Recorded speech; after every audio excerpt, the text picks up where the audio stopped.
Hello. How are you doing, Matthew? Very well, thank you. You? Did you listen to that? I did, and honestly, I was shouting at the screen about 4 or 5 times at some of the things that Stan goes on about. Yeah, I have a feeling that might be the case. You know what I mean? It's just... Yeah. I don't know. Rose-tinted spectacles, do you think? Yeah. I've never played in the lowest team, even with Ryan Harris's bowling, and Andrew McDonald with 3 slips, so God knows why you were at third slip at Riston. He probably should have been at third man, but we're still shouting at Shaw. Still ambling down. Yeah, so that's probably the reason.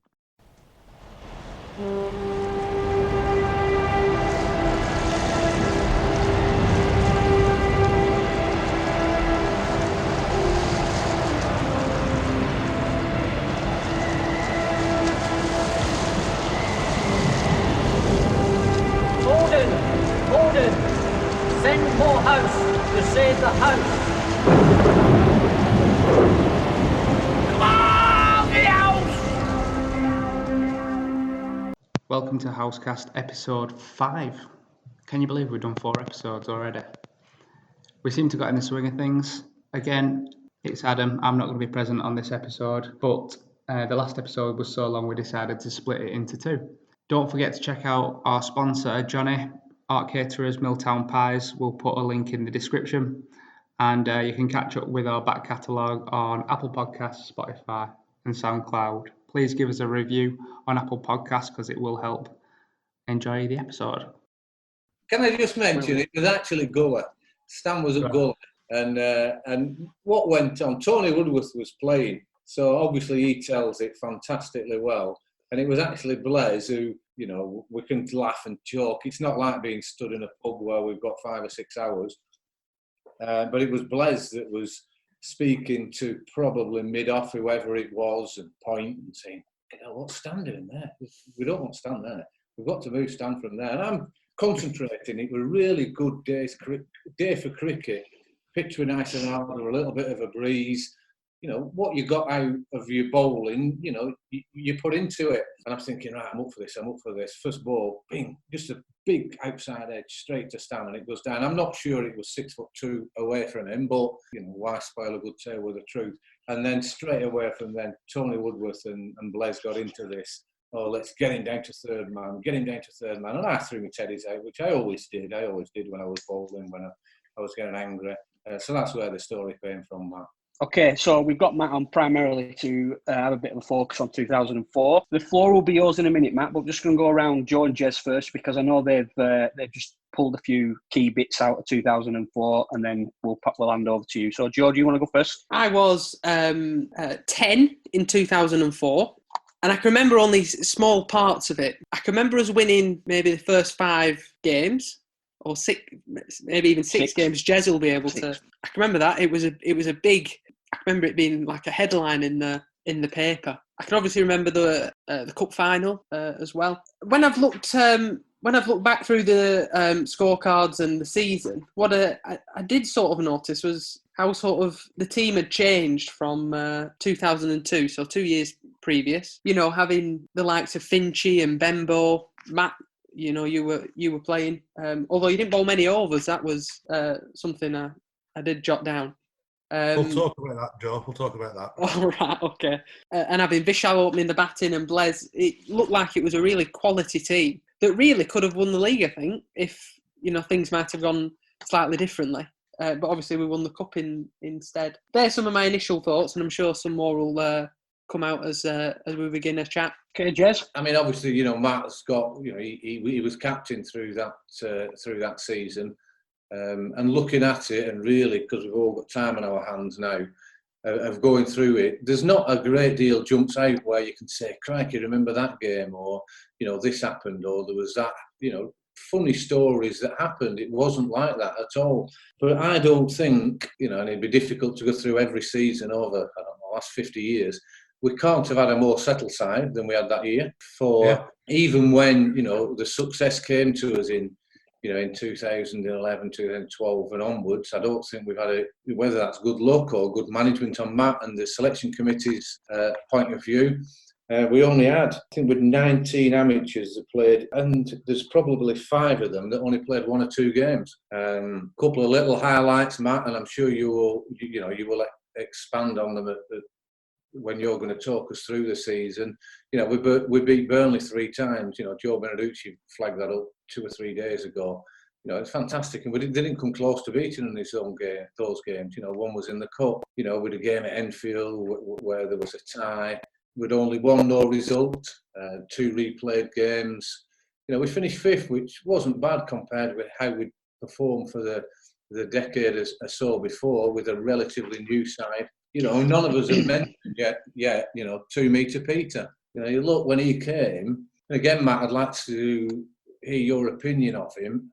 For me, he was a very nondescript, very good cricketer, obviously well thought of in New Zealand, but came into our side almost like a great amateur. But you look at his bowling, he got through some overs, that lad, and he wasn't a bowler. No. He ploughed through some overs. Benbow came to us, got 58 wickets in his first season with us. That is some achievement. Sid played his first year. Vishal played his first year and probably got 600 runs. So there was some great memories as I've looked through that, and there's lots of other stuff I've seen there. But I don't know what, Joe, have you anything? Dooch, have you anything around? No, I think we can bring Matt in here now, I think, can't we? So right at the beginning of the season, like Joe points out, we won the first 6 on the rip. Matt, I don't know what were going through your mind at that stage. I can remember what I was thinking when we walloped Nelson on that 6th game. What were your thoughts on that early part of the season?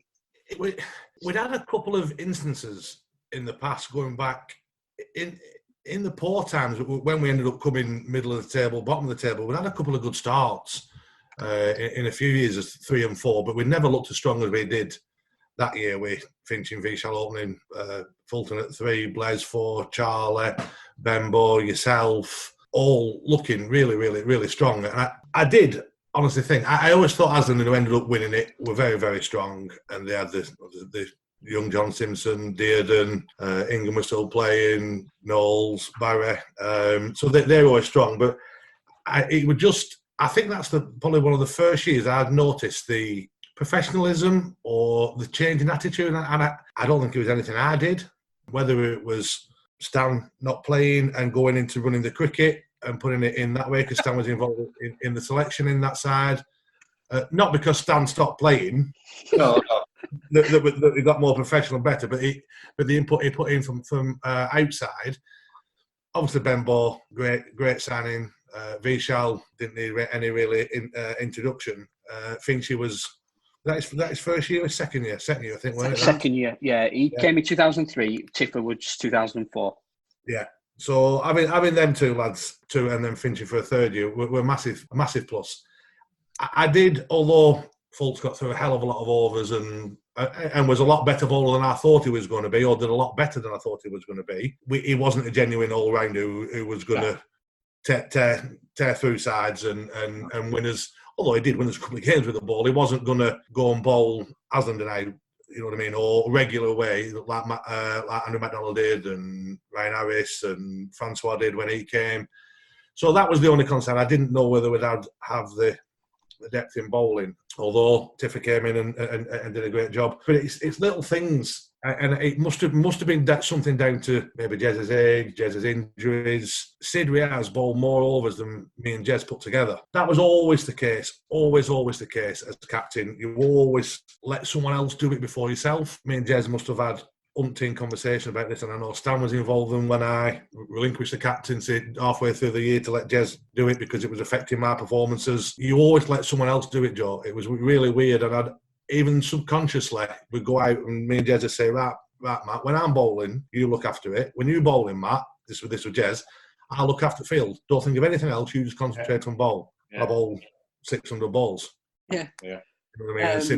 Sid Riaz bowled 1,200, and even to this day now, it's a massive regret, but I think I captained for 8 years and I did it nearly every year. So it was something that we're conscious. Jez did it. I remember once Jez, when he used to get 50 wickets a year for like 10 years on trot, the one year he captain, he got 12 wickets. And then you wonder why we're third to bottom. Well, because Jez because Jez was there lending, I can't remember who it was at the time, James Capstick, Paul Webb, all the people like that, bowling double the overs that Jez has bowled. And it's like, this is just bonkers. It's just bonkers. He's got 50 wickets with 4 years before Andy, got 4 years after it, and he got 12 wickets. I think in 2004, I got 5 wickets. Yeah, there's two things on that when you talk about the professionalism and how much better the team was in 2004. I went back to 1990, put a lot of spare time. I think that was your maybe debut. Yeah, it potentially was. And I was looking at league positions. We finished 11th in 1990, 11th again, 11th, 10th, 13th. Then we had a bit of an upturn. We finished 6th, 4th. Then we finished 10th, 4th, 8th, 6th, 13th, 8th again. And then obviously we finished 5th in 2004. And would you say that the 2004 season was the start of the sort of really consistent period for the club in terms of performance and what they were looking to achieve? No, that's what. It's really weird, and it's probably because it's 2004, and all I can remember was a cup. Yeah. So it's different, you know what I mean? And it's like, but looking back on it, and I've looked, and I've looked tonight, I've looked during the week. I can't remember half the league games. It's funny, Jez and Joe said something similar, I think. You know what I mean? But I can remember us plain as day, sat on outfield about 10:30 at 11 o'clock on 2nd of August, absolutely bricking my pants while Mark White were putting speaker up and playing music. But I can't remember Blazers 100 at Asdendon. Can you not really? No, I can't. Weird. I'm going to say there were a lot of games that year that I don't remember, league games. When I've been back and looked at it, we lost to Rottenstall twice. Rottenstall were the only team that did the double overs that year. Yeah. We beat everybody else at least once, and I can't remember either of those games against Rottenstall, whether it because we got 2 thumpings, but I don't remember either of them. No, I can't even remember that getting ball out for 60 at Cong. I can. I can, because if you remember, that was when Les got run out backing up off Connie. God rest his soul. Yeah. Yeah, God rest his soul. Bloody hell. Yeah, and then we only got 66, and then Matt Wilson came out and just did what Matt Wilson does from time to time and just teed off, and we were back in the bar 20 minutes later. I remember that innings, but I didn't know that was us with him getting 50 and only chasing 60 odd. Yeah. You've obviously mentioned the cup there. Do you remember each game forensically without even having to look it up? Fairly, yeah. I remember. Yeah. Obviously, final goes out quick without say. Semi-final, just as much. The Burnley game were brilliant. They were so confident. Sorry. That they just, the Johnny Clare, and that's the day of that big falling out with Johnny Clare. Oh, is it? Right, okay. Talk us through it. I was feeling at mid-on, and he were batting, and he hit the ball to me. So I raced round like a gazelle, picked it up one-handed, and he wanted a single. The lad at the other end said, no. So Johnny Clare said, effing hell, it's one to that fat get, openly. So I said, Johnny, you can't say that. With a few other expletives in it. 3 balls later, I'm bowling at him. He nicks one and full catches it, doesn't he? Oh, my God. Well, if he wouldn't have got a dressing room, I'd have still been following him now. And telling him what I thought. And I remember his mum were on the steps having a do at my mum, saying, your son shouldn't behave like that. So that's the memory. That's the game. That's when at Burnley and beating him was just great. And then who did we play? I can't remember the second round. Colne at home. I do. Andre Adams, caught down leg side off Benbow with Tony Cotton. I do. Correct. Yes. Yeah, I do remember that. Yeah. Things like that, you know what I mean? No one was more surprised than Charlie that he caught it. He weren't the one in that. He was a real catch. No, I remember that. And right. he was dangerous in, weren't he? He scored quite a lot of runs and quite quickly. But again, they got a decent total, didn't they? 200? Something like that. Just pull its scorecard up now. I am now, yeah. 197, yeah. They got 197. And we won with nearly 10 overs to spare. Yeah. I remember that knock of Fultz because I think they thought they were in it when they got Blaise out, and obviously Charlie came in and played a great knock as well, like semi-final and final. But no, I remember that one. And again, looking at that, there's 3, 6, 7 bowlers. Blaise bowled. Jesus, I don't know what happened that day. Jez only bowled 6. I only bowled 4. Sid bowled 10 overs for his 4.5 and over every game, but I still bowled him 10, 12 overs a game. I don't know what all that about, but anyhow, Jez has stood there scratching the bowling 6 overs of 13. Yeah, I remember that. I remember Fultz innings and I remember Charlie's catch. Yeah, and then just throwing it forward. Last episode we did quite a bit on the 2002 semi-final. So we get to another final in 2004. I'll let you talk about the game as a whole, but obviously first half didn't go so well for us. But it definitely did feel different at half-time in 2004 than it did 2002. I'm not saying we were confident, because we obviously weren't, but it didn't feel as much of a lost cause in 2004 as what it did in 2002. Would you agree with that? Massively. I think you're right, Joe. We weren't confident. There was certainly no confidence or arrogance in the dressing room. We tried to be positive, didn't we? But there was certainly no thinking this is a straw in the park because you're chasing 300. It isn't.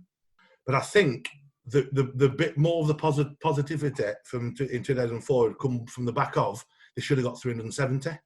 Yeah. And they probably would have done if the little spinner didn't get. Say again?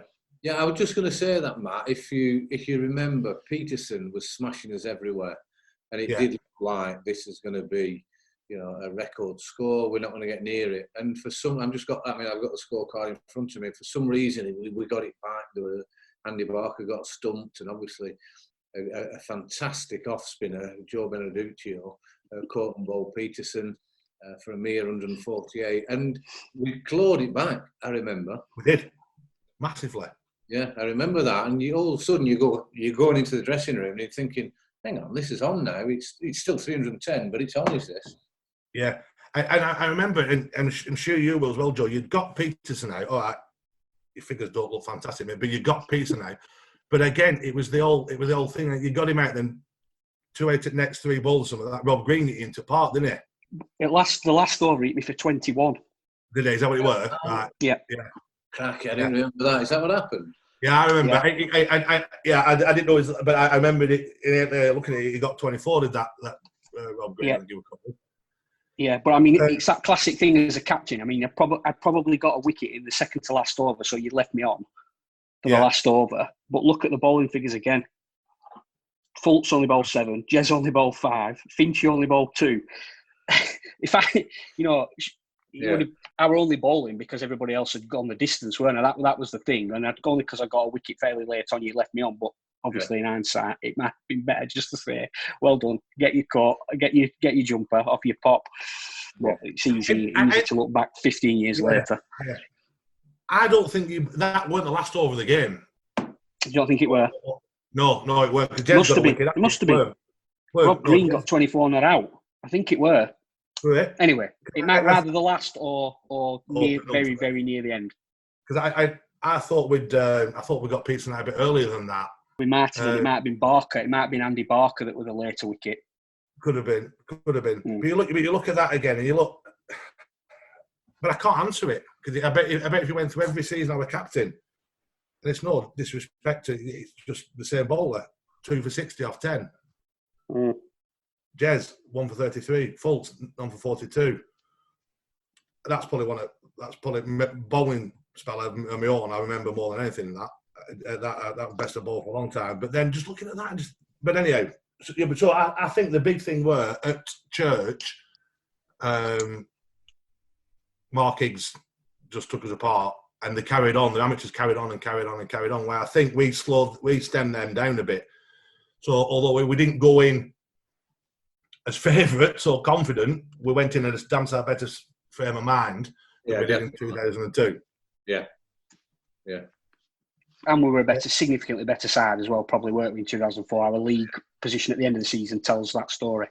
Yeah, massively, yeah. And again, Finch at the top 3, top 5, if you look at it. But 30 odd and two 30s from Finch and Fultz, then both getting out fairly closely together, if I remember rightly.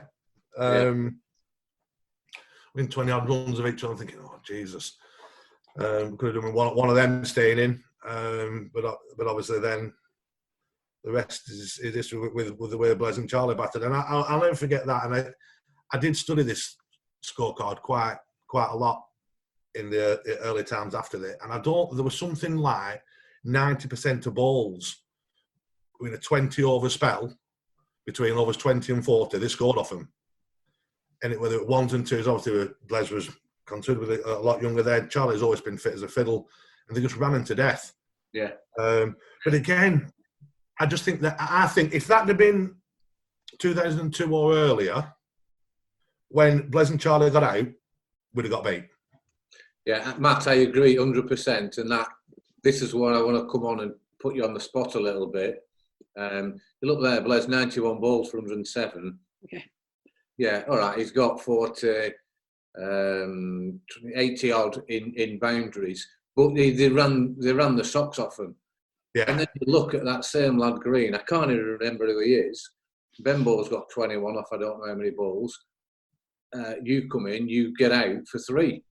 Can you remember that? What happened there? Yeah. I think what he's asking you, why you were batting above me. I think that's what he's asking you in a roundabout way. I think if you look at one of the games in season, Joe, I opened, and that's where I should have batted. But anyhow, if I'd have hit it, it'd have landed on Spar car park.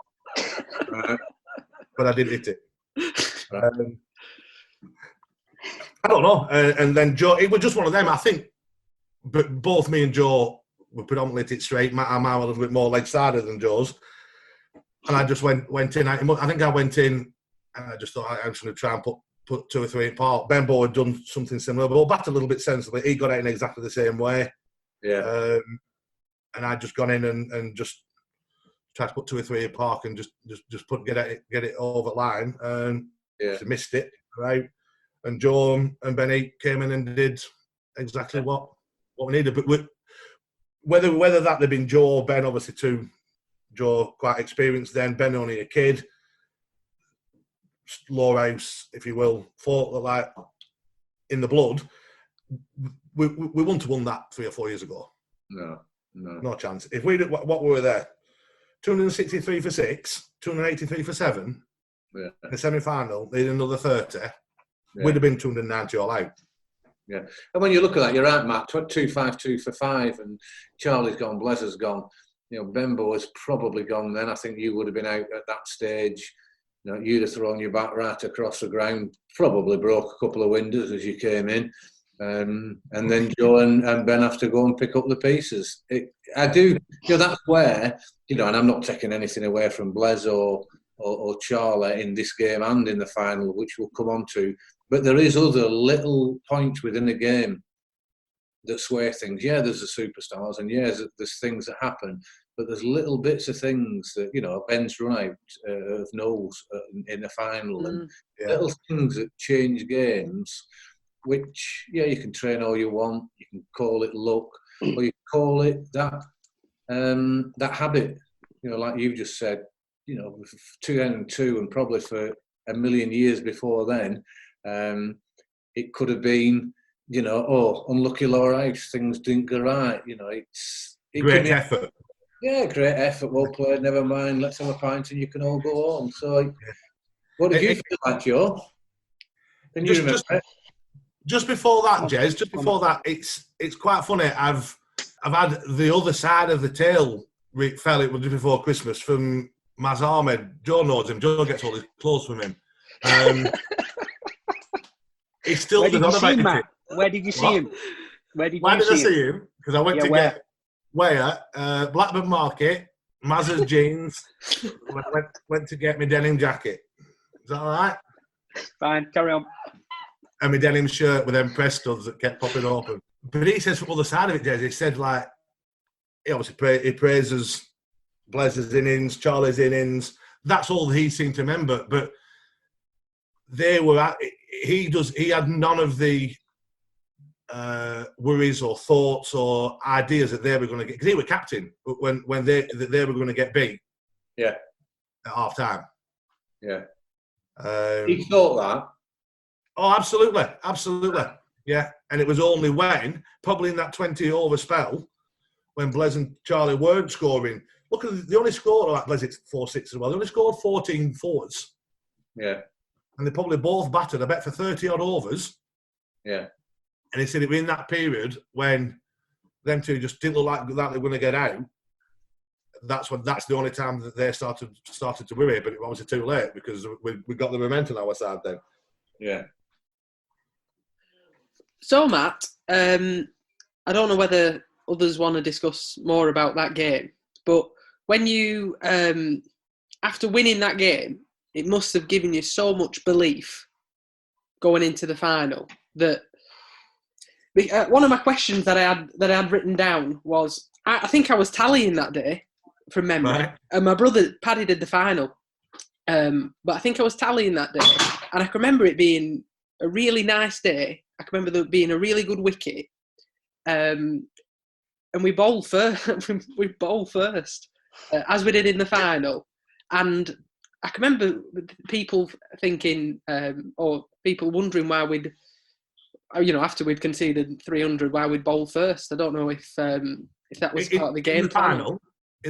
In the final, why? Because well, we won the toss and fielded both games. Absolutely, yeah.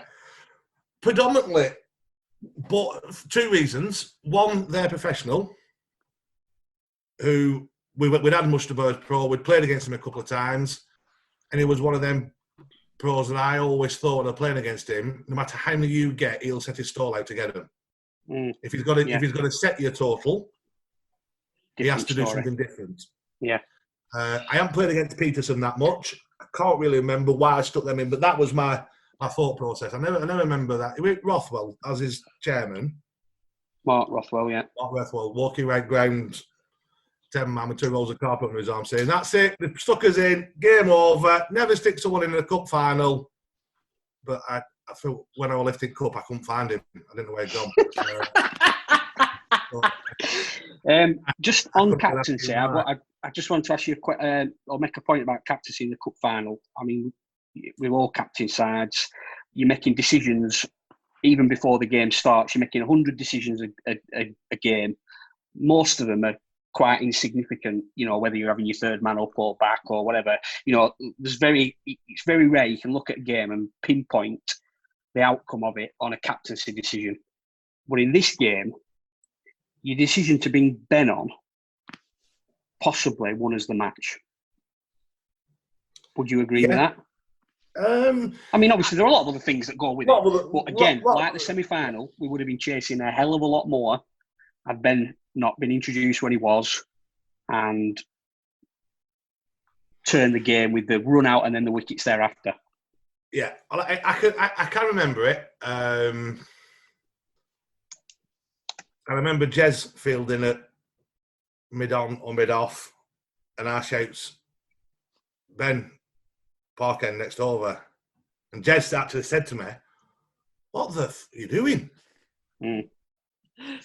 And I just... Barry Knowles were in, Dearden were in, and anything that... They were just in through the line. It was a good track. It was short end to park. They were just hitting through the line. And I just thought, I'm just going to try someone that they might not have seen. And if it might have only been 2 overs, might have all backfired. But at that stage, I think we were going for 7 or 8 and over, whoever were bowling. It could have backfired and it could have gone for 10 or 15 and over. I just thought, I'm just going to try someone that they haven't seen. Because he didn't bowl in the semi-final. He played and didn't bowl in the semi-final. No, he didn't bowl a lot that year, to be fair. No. It was just, I don't know, it was just something. I don't know. It just a hunch, just a thought. But I was thinking, I need to do something different here. We've got our 5 or 6 bowlers. It wasn't an end to bring... Benbow couldn't bowl at that end to them 2. You couldn't have bowled at them 2, Joe. the way they were batting, the way they were hitting it. And I just thought something a little bit different. Jez had got the pro out bowling from pavilion end, Fultz bowl from pavilion end. I think I come on after Sid.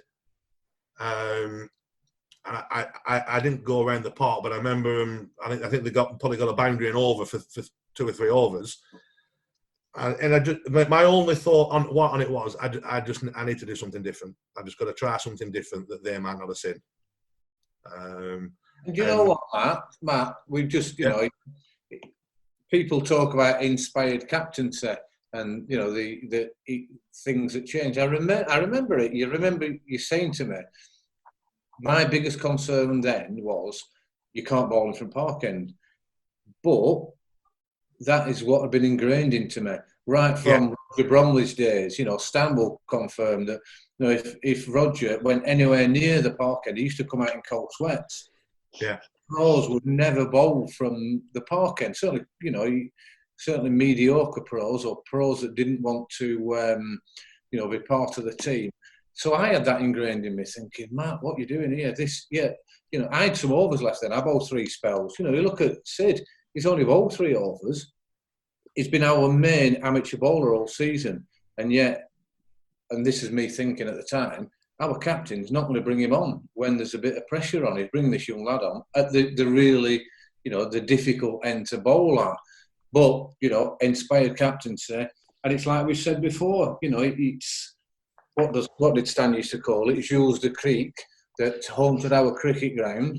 Well, all of a sudden, I think that one move might have just buried that, you know, that old adage that we were doomed all the time. And that moment that Ben tipped the ball onto the stumps, which ran, it was Barry Barry Knowles out. That's when it turned the tide. In fact, I think that's like, you know, I've only just thought about it now. That's what it did, because I didn't agree with you. No, I know that, and I'd never been in that position, obviously, in a final before. It was something else, and you're right, Jez, about the whatever Gilles de Creek. What's he putting up now? He's asking you to tell us who got their pro out and how. I will do. Yeah, I will do. Yeah. And you know, when they say it's all cursed and we're never going to win anything, there must have been some horrible person buried a load of monks under the ground and all this that Stan used to come out with. But it was even better looking back at it now when the actual wicket, it weren't a great leg cutter or Yorker or a slower ball. I think the ball would have gone for 4. Yeah. If he hadn't caught his finger on it and knocked it onto stumps. Yeah. You know what I mean? And that things like that do just change the momentum, don't they? It changed the whole game. It was Jez who got the pro, believe it or not. Stan caught Charlie Cotton in his groin area, in his knees, yeah, definitely. In his knees. When he nicked that seemed to go in slow motion. I don't remember that, Joe Martin. It were a great ball of Jez. It just left him left-hander. He nicked it, and he went in slow motion. He's like, "We've got him. He's only got 10, 15. We've got him. Yeah. We've got him." And then Charlie catches it with both feet off his ground. Yeah, no.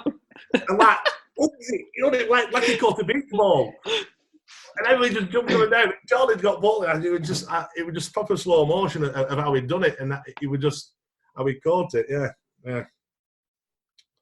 It was fantastic. And again, you know, Stan's mentioned earlier, you know, self-praise is no praise, but it was a fantastic little cutter. It was. He landed. What I will say though is, I don't know if anyone else has. You will have seen the research and done the research for how long? Have you seen my figures for that season? Yeah, I've got them here. Go on, Joe. Jez bowled. Batting first. Batting.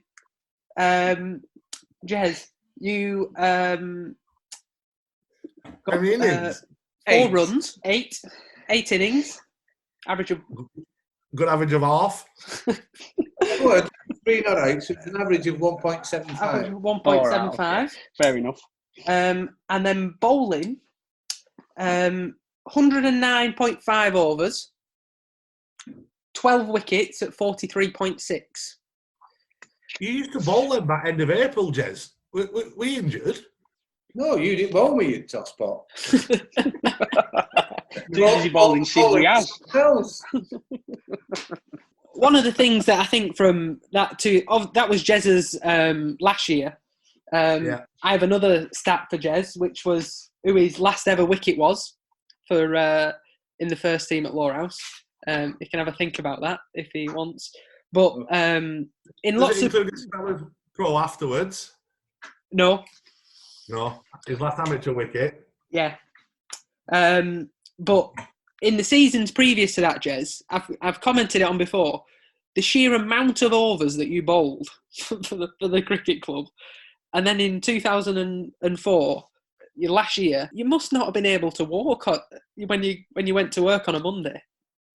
It must have been incredible. Yeah. I mean, that's why I walk like I walk now. But no regrets, Joe. No regrets. It's all for a good cause. Come on, Joe. Put us out of his misery. Who his last wicket? His last wicket was Phil Sykes. 7, caught Blaise.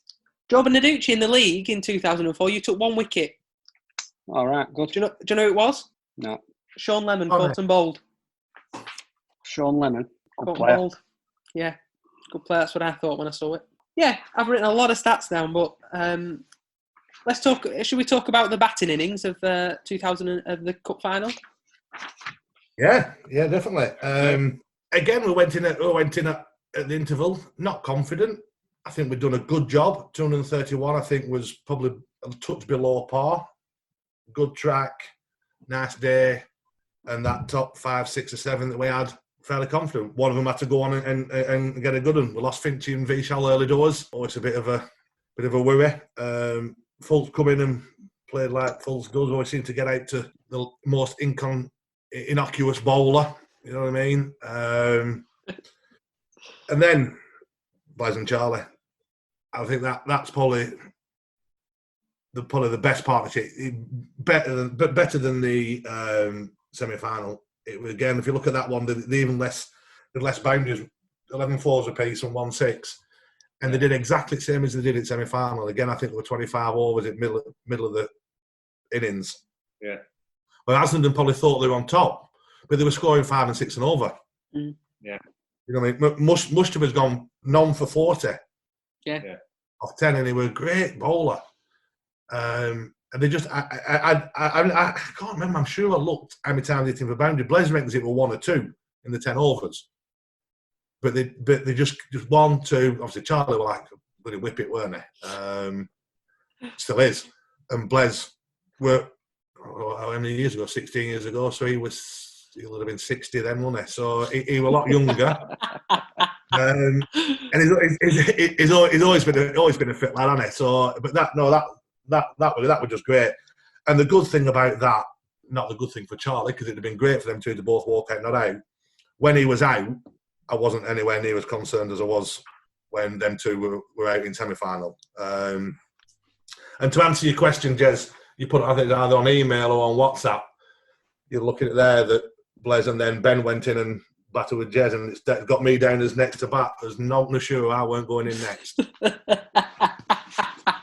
Well, there's also not sure you didn't get me to get my pads on after that. No.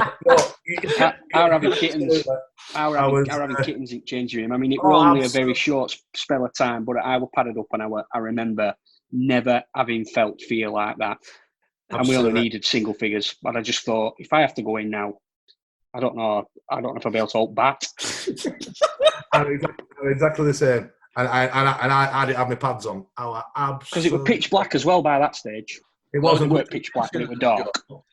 Joe, yeah, if you think there, it was an extraordinary hot afternoon. Clearly going to be some sort of storms at some stage. The forecast kept changing as to when they were going to come, when they weren't going to come. And I think as he realised that they'd slipped up, as you said, Matt, with letting Charlie and Blaise get the 4, 5, 6 and over without really pushing the score along. And then the clouds sort of rolled over, but it wasn't that cloudy, but you could tell it was going to rain, and Deard had started bowling bouncers. Yeah. You remember that, man? And he was just bowling, and the umpires were telling him you can't do that, but he continued to bowl them. And Blaise, I think twice he did it, he just like uppercut it.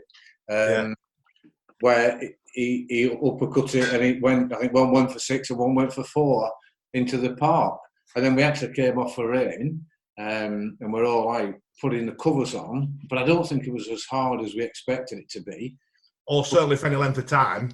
Yeah. But it's got pitch black. It's more difficult. And again, I don't know if that Jules de Crete were kicking in. We're thinking, oh, this is all against us. But, Haslingden, a little bit more professional than us. It's a wet ball. They weren't up for it when they came back. They wanted to go off. I remember twice. I can't remember who it was. I think it was Barry Knowles. We're fielding at long on in front of dressing rooms. Yeah. And 2 straight 4s got it. Yeah. And as the ball had hit the boundary or the sight screen, he starts running all the way, trying to think he can't see it. Yeah, that's right. But I remember, and good on them, because I wouldn't put them down as the 2 strong umpires, but the 2 umpires were really strong that day. Wait, Rutter and that Alan Fenwick. Fenwick. And they were really strong, like they said about Dearden. Because Haslingden, when we come off for rain, I know it didn't rain for long or for very heavy, but they were coming back now after. Yeah, that's what they were after. That shadow of a day, that's all they wanted. Are they to spoil our party? Yeah. Because it was still massively in our favour at that time, but obviously Blaise and Charlie had to start again. It'd have been a different thing. There'd been hardly any crowd on. But all credit to the umpires to get straight back out. Obviously, finish the game that night. It's probably a good job they did. I remember having a conversation. It's probably a good job they did go back out that night, because I don't think I'd have been there to pick Cup up. No, I think there'd probably been a police car coming through, because one of them umpires would have. Yeah, because I remember it was brilliant. They just said, no, we're going back out. It's fit. Come on, we've played it for 10 overs. We're going back out. Good. So, I watched the video of it last night as my final bit of research on it. And during this lockdown, actually, I've watched quite a lot of the Lowerhouse videos of when we've won stuff, just to try and jog my memory. But I watched that one last night. As Blaise sort of rocked back and hit that last boundary, what were your immediate thoughts in that? Because I can remember mine running onto the ground. But what were you thinking at the time? I don't know. I also don't know. It was probably about 15 minutes after when it started to sink in and hit home. I think relief, probably, when it that winning run. I don't have to go put my pads on. Probably. And I can't believe what we've just done. Yeah. As much as anything. And then when it calmed down and we're in the dressing room and outside with the drinks, the champagne and families and stuff like that, that's when it hit all. But I think it was more, I can't believe what's just happened. You know what I mean? Obviously, elation and stuff like that, but majority of it was like, oh my God, what have we just done? And everybody always says all the time, don't they? Well, what was celebration like afterwards? What time did that go on to and everything else like that? But we had a couple of shandies, but it was nothing. Everyone was just exhausted. Yeah. You know what I mean? All right, don't get me wrong. Benbow still woke up on my settee with part of cup in living room, stuff like that. So it was a good night, but it was nothing like you would have thought. If you thought, well, we're going to go out and win the first trophy for the club in 125 years, it's going to be a party to end all parties. But nothing like that. No. Phil Haggerty had quite a raucous celebration, didn't he? He did, yeah, he did, didn't he? That flaming Benbow. He set his face on fire.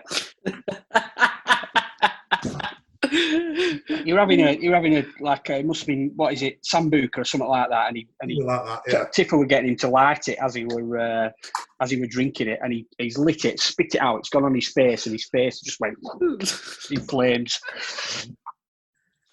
It's when you think, Matt, you're looking. It's 142 years now. That's why it meant so much to people. That's why other people can mock. We've been the whipping boys, and other clubs have thought that they're not worthy. And I include some of the big clubs that we've just mentioned. So that it was the monkeys off the back, and and I have no doubt that is why it kick-started it. We've got great people behind the scenes. Then, we've got a good side. People move to one side, and then maybe come back, and you get the junior section going through Stan, you get Matt Stanley, going alongside Dave Wren and helping out with the future of the club. And that, I have no doubt, that was the final foundation block that built what we've got now. Yeah, I'm sure. Yeah. I've said this to you before, but we certainly wouldn't have done what we did in 2005 without 2004. There's no question about that. Yeah. I mean, the interesting period then came in the 3 or 4 years after that, because you think with the cup win and the league win under our belts, immediately we'd kick on and go and be really dominant. Yeah. But we weren't, and obviously we've chatted about topics for future discussions, and we're gonna get into that period and have a look at what happened there and why that was. We've probably been on far too long already, but I don't know. Jez, have you got a couple of other bits about the league in 2004? I was just going to say about Fultz's stats. That was an interesting one, wasn't it? We were talking earlier on about perhaps why we didn't, after a great start, why we didn't kick on in the league. There was a stat on the Lancashire League website, the 21st of June, that Fultz had 742 runs in all competitions on the 21st of June. Yeah. June. And he only finished, June. Yeah. And he finished with 857 in the league. Now, they're not apples and apples, them figures, because the 742 included some cup runs. But to be on 742 on 21st of June and only end up with 857 in the league is a pretty spectacular drop-off. I don't know that. Maybe how many because you bowled him into ground, probably. I don't know. Probably, yeah. I just looked at it. He got 1,034 runs in all competitions that year. Right. He only got 300 from 21st of June to finish playing in all them games. Yeah. I don't know, Matt. I don't know. Again, it's all right looking back at stats, and you can work things out. And this is why, international teams and county sides have statisticians as they go through the season. But we definitely, every year that we research for this podcast, there is definitely a pattern of when you're going well, you continue to go, as Boris would say, the curve is going up. And then all of a sudden something happens, and it might be someone gets injured, or it might be, a bit of bad luck, or people unavailable. And also, once you start going down, we don't address that quickly enough. Or we didn't then. I don't know if they are at the moment. I've not studied that.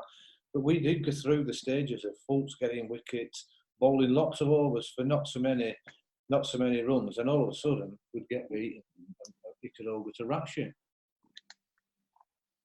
Yeah, it doesn't happen overnight though, doesn't it, Jez? I think we've gone from probably a bit earlier than 2002, to be fair, Joe Martin, back in late 90s, when we've struggled, like when Stan mentioned something about some of the players that had played that, with no disrespect to them, wouldn't have played.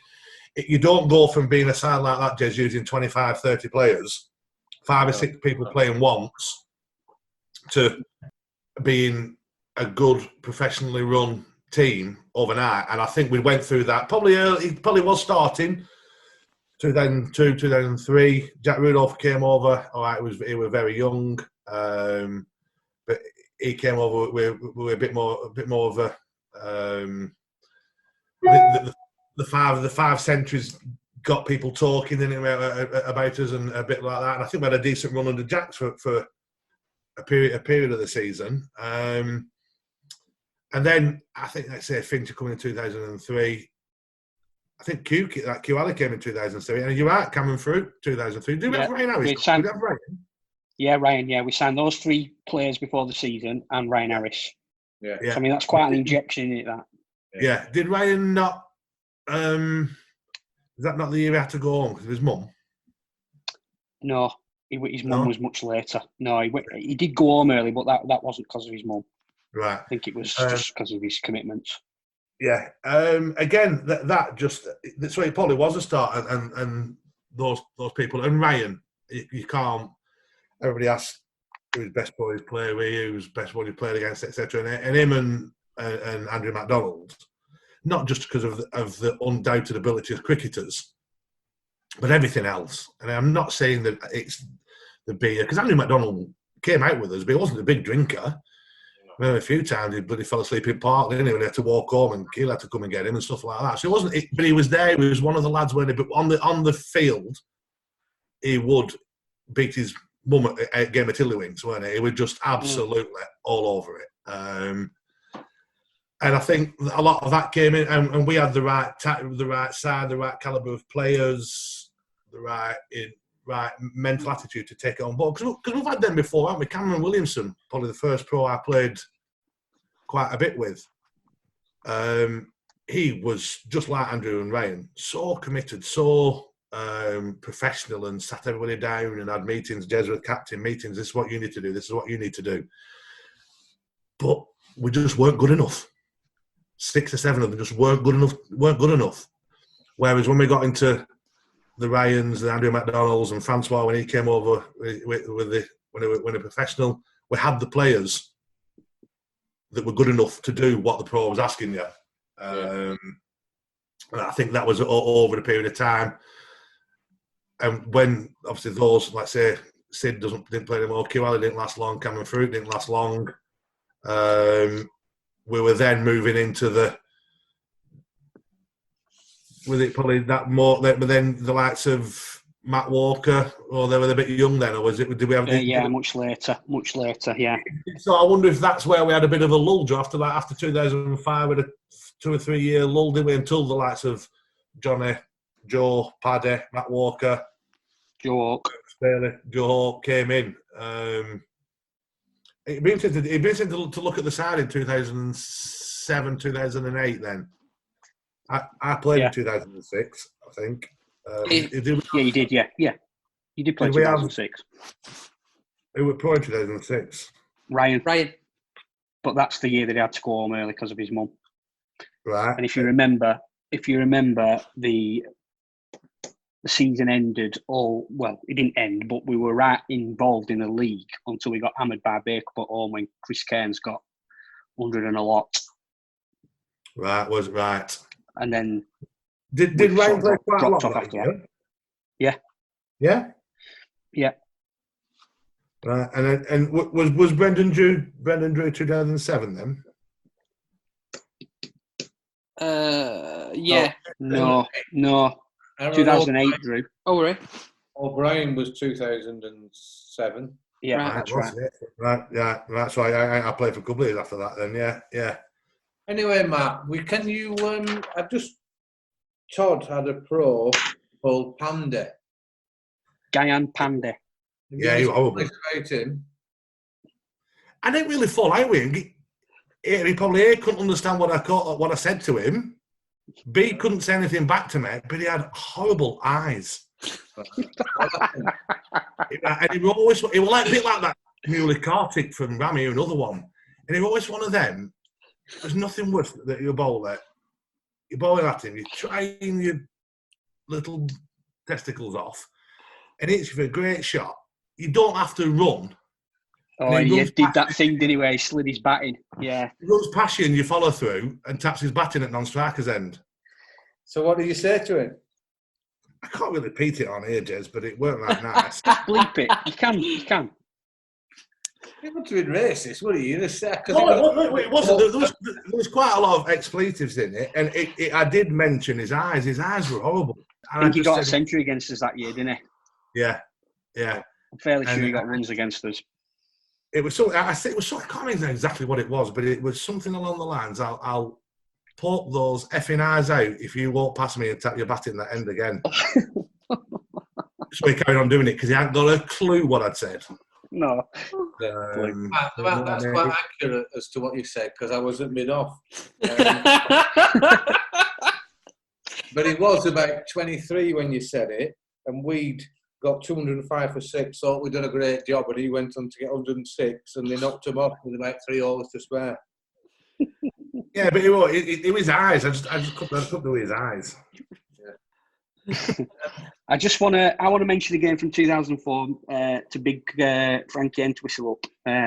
It was a game after the cup final, and you won't be surprised to learn that Matt and Jez both didn't play. I think they both tossed it off after we'd won cup final. Didn't bother playing meaningless games against Enfield at home. But looking at the card, Fulton, 24 overs. Ouch. We Barfiston got 176. Blaise got 71. And they were absolutely coasting. Peterson, 80. And then he chipped one up in the air when they just did not need to play a rash shot, and he just whacked one straight up in the air. And then we got a couple of wickets, stayed in the game, but they needed something like 2 off the last over, and with 2 balls to go, scores were tied, and they were only 8 wickets down. And Frank Entwistle ran the last 2 Enfield batsmen out from wicketkeeper with his one glove off, threw stumps down for both of the last 2 wickets. And so from looking like getting absolutely nothing, we actually got 9 points. I love a tie when you get 9 points. It's brilliant. It's almost as good as a win.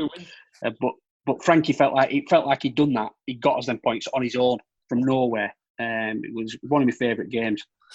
What day was that? August, was it? It was 21st of August, Saturday. Oh, I think we said we were injured, Jez. We were not at ADOT. I think it was the ADOT meeting, yeah. Exactly. We played Burnley day after, and you played then. So I don't know. It must have just been, after the Lord Mayor show. I didn't play at Burnley day after, Joe. No, Jez did. I think you were injured, mate. I've got it in my head that you were injured. I never got injured. Any other stories like that, Matt? Funny stories? I'll never forget there were that sticks in my mind. The Accrington one, I know you've talked about that with Jack Rudolph. I remember the one time you were really, really, really, really mad at me, Jez. We were playing, I'd like to see the scorecard, and I think there were me and you, and then I think Blaise played, but I think then it were people like Ann Cochran played, Maureen Stansfields. There were a few others like that, and there were 2 blokes walking past, and we just got them to play. I think it was the day that me and Stan, it might have been similar time, me and Stan had a bit of a to-do in selection, and I wanted to pick Gary Morehouse, who hadn't played for a couple of years, because we're just a field. Because I think we'd Matt Stanley inside, Gav inside, other people like that. And Stan said, you can't, Matt, you can't. It's just absolutely ludicrous. You cannot do it. It's not fair to Mark Campbell. So Mark Campbell played and broke his finger at warm-up dropping a catch. I think it was that long. And it was well before that. It was poor era, poor side. I don't think with a steady pro. Claude Henderson did quite a few games for us. And I think I'd been out for a couple of pints night before we played Todd at home. And we've got Mustafa. We've played against a couple of times, but it was quite a while ago, so I don't really know what he was good, how good he was. And I turned up, and Jez is in the dressing room there, early doors, polishing his boots, and I've turned up, sat next to him, probably stink to high heaven of lemonade. And he's not happy at all, Jez. He's really, really mad at me, because there's probably only me, him, and Blaise that have played a lot of first team. He said, anyhow, with a new pro, will you go and get out there and introduce yourself to him and see what he wants to do? So it gets changed, and I bottles out off. I was captain, but he's my big brother, so off I pops, and I go out onto the pitch. And I was still pissed. I comes back in. Jess said, what does he want to do? I said, I don't know, but he's got really hairy ears. And Jez just threw his thing down on his top floor and just walked out disgusted. I must have got 9 for 100, and we won. Yeah, I've got the scorecard up here. Our team, Matt, was Swifty, Mustafa, right. John Proctor, Frank, Jez batted at 5, Dooch, you, Johnny Russell, Matt Stanley, Mark Campbell. And, what was that game then? And Gav. And that was the batting order. Swifty and Asif Mustafa were open batting. Swifty got 30. Yeah, I remember that, yeah. It was definitely that game, because me and Stan are definitely, because Stan, you can't do it, mate. Gary hadn't played for 3 or 4 years. I'd spoke to Gary and said, will you just come and field? He said, I will do. He said, I'm not very bothered about it. He said, but I will do. But Stan, and probably rightly so, because if I'd have been Mark Campbell, I'd have gone absolutely, I wouldn't have been happy. But it was like the 5th one in from the second, so it wasn't as if he were having a storming season in the seconds and deserved his opportunity. It was like the 5th best of the seconds, if you will. And the other great one is going back a long time. This and Express Cup at Nelson. It was something we absolutely hated. We hated it, and we had Sean Flegler as pro. So it's probably I would have been about 22, 23. So 93, 94, something like that, 94, 95. And we didn't want to play. It's 2 games, or potentially 2 games if you win it. And we're just like, what are we doing here? I think we played Saturday, Sunday, bank holiday Monday. With a bit of a mishmash team. So we turns up at Nelson. It was well before you had 2 bags, one for your pads, one for your gloves, and one for your boots. You had a bag, and that's all you had. Jess turns up with his first game. And I think we were playing first, and we sat on the balcony, and Jez was sat there. He's got his pumps on, his whites on, and his pumps. I said, Jez, what are you doing? He said, I'm not bowling, Matt. There's no chance I'm not bowling today. Not a prayer. He said, I think he probably bowled 50 overs. I had bowled 25 overs Saturday, 25 overs Sunday, and this was a bank holiday Monday. Yeah, and you could bowl 4 overs each team. But he said, Matt, I'm not bowling. There's no chance I'm not bowling. So I've got my pumps on. He said, and anyhow, he said, it weren't that. He said, I could either fit 4 cans of bitter or my boots in my bag. And I brought 4 cans of bitter. We ended up winning it, didn't we? Yeah, that was the game where the Rudra Singh, the Burnley pro, 2-2, easy 2. Oh shit! And that we won it, didn't we? We got done for being disrespectful because Fleg's bowl was him, isn't it? Bowl left arm seamers. Yeah. Who did you get done off? Nelson committee for not taking it serious. Gary Morrison, we've just won it. So I think Gary said something. I think they'd asked him, why did you pro? But why did you pro? I think he only bowled in 1 game, Flags. He said, why did you bowl left arm seam? So we'll play against Nelson next week, and we didn't want him to see what his action were like. Good answer. Yeah, so we got done for being. They weren't happy with Nelson lot for being disrespectful. Yeah, memories, Matt. Yeah. Well, there's lots. The better, the funnier memory days are the older ones, aren't they? Because we got better, didn't we? We did get better, and I'm sure Stan can go back to darker days than I can go back to. But some of the funny stories, the 9 times out of 10 involve Stan. That book he had was just hilarious, because if he wants to talk about elaborating the truth, that book, it was all based on fact, but there weren't many other things in there that were factual, but it was absolutely hilarious. And I can remember, can we just let Stan in 1 sec? Yeah, sure. Bring him in. Stan, one of my first memories, and I don't know how old I'll have been here, but we had either the presentation or some sort of club do at Rosal House. Yes, that's right, yeah. And you read that book out. End of season. I've still got those books. End of season presentation. It was Fantastic. Was it? What year would that have been, do you think? I can't be sure. David Heyman played that year for us. But that would have been early 90s. 89, 90. If Dave Heyman, because I made my debut when Dave Heyman didn't turn up. Because if you were unfortunate enough to get a lift to an away ground with David Heyman after he'd been to an acid house party, an acid house party. First and foremost, you were grateful you got there, but you got GB up to the eardrums from his acid house music, if I'm using the right phraseology. I was more of a heavy metal man myself. But it must have been that year, Stan, because that's when I made my debut. Because I was... Dave Heyman played for us in 89, 90 and 91. He had a habit of getting pros out as well, did David? What year did we have Delroy Morgan? 90? Or 89? 90. Well, that was the year. Because it was quite good with that. My early life in Lancashire League cricket. I remember my debut. I come back from holiday with, I think it was Penny, Ryan, people like that. We've been to my uncle's caravan in Chelsea, and we got back a bit early. Penny's dad drove all the way down. Glamour. You what? The glamour of it. Absolutely. You've been to a caravan. Yeah, I think it was good, nightlife. Penny's dad drove down and picked us up. And we got back a bit early, so I went down to the club to watch the seconds. I weren't playing because they didn't think we were back from holiday.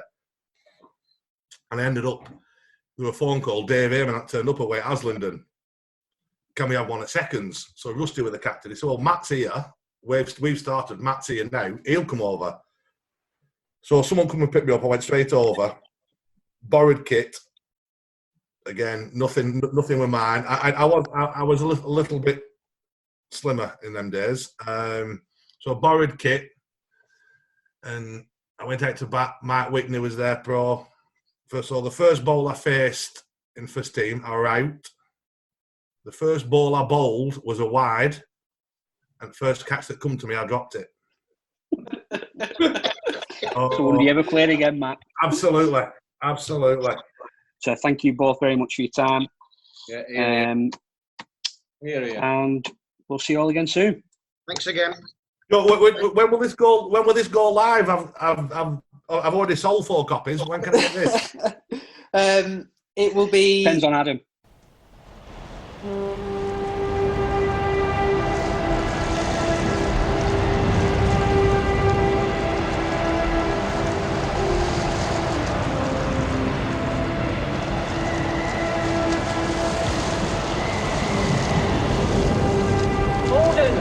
Gordon, send more house to save the house.